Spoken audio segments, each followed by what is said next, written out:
حضرت امام شافعی فرماتے ہیں میرے علاقے کا ایک نوجوان تھا، عالم فاضل نہیں تھا پر نیک بڑا تھا، میرے ساتھ حج کرنے آ گیا اور مجھے وہاں جا کے پتا چلا وہ بھی آیا ہوا ہے۔ فرماتے ہیں وہ حج میں بڑی کوشش کرتا اس سے ملنے کی، تو کہتا حضور کیا حج میں باتیں کرنی، رب رب نہ کریں۔ فرماتے ہیں موقع ہی نہ دیتا، جوان تھا بڑا پرہیزگار۔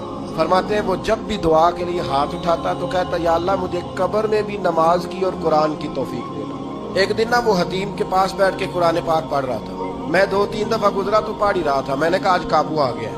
میں اس کے پیچھے بیٹھ گیا اور میرے دل میں خیال تھا کہ جتنا بھی آج پڑھے گا نا میں نے اسے 2-4 باتیں کر کے ہی جانا ہے۔ اس نے قرآن مجید سمیٹا اور میری طرف دیکھ کے کہنے لگا حضور میں بھی آپ کا انتظار کر رہا تھا۔ میں خوش ہو گیا، لیکن اس نے کمال کر دی، جیب سے چند دینار نکالے اور کہنے لگا حضور آج ظہر کی نماز کے بعد نا میرا انتقال ہو جائے تو یہ نا ایسے رکھ لیں، کفن خرید کے نا تو میرا جنازہ پڑھ کے تو یہاں جنت المعلا میں دفن کر دیں۔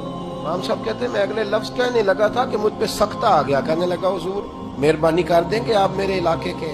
میں چپ کر گیا۔ ظہر کی نماز میں نے دوبارہ اس جگہ پڑھی تو میرے ساتھ صف میں موجود تھا، فرض بھی اکٹھے پڑھے، سنتیں بھی اکٹھی پڑھی، نفل پڑھ کے جب میں نے توجہ کی تو وہ زمین پہ لیٹا ہوا تھا۔ آپ فرماتے ہیں میں نے غسل دیا، کفن دیا، دفن کر دیا۔ کئی سالوں کے بعد میں دوبارہ آیا، اسی جنت المعلا میں مجھے ایک اور جنازہ پڑھنے کا موقع ملا۔ میرے دل میں ہمیشہ خیال آتا تھا کہ وہ تو کہتا تھا یا اللہ قبر میں بھی قرآن کی توفیق دینا، تو یا اللہ مجھے دکھا وہاں پڑھتا ہے کہ نہیں پڑھتا۔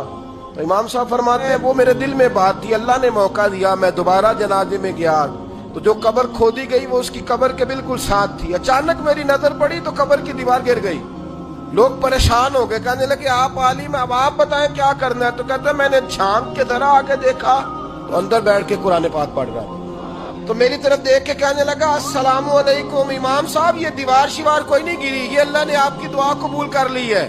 آپ کو پتہ چل گیا نا رب نے مجھے قبر میں بھی قرآن پڑھنے کی توفیق عطا فرمائی۔ بھائی قرآن پاک سے دلچسپی، شوق پیدا کرے، ذوق۔ یار کچھ نہ ہو سکے تو اسے دن میں ایک دفعہ چوم کے سینے سے تو لگایا کرو، کبھی اس سے پیار تو کر کے دیکھو۔ یہ اللہ کی کتاب ہے اور اس کا ایک ایک حرف وہ ہے جس کی تشریح مدینے کے چاند نے بیان کر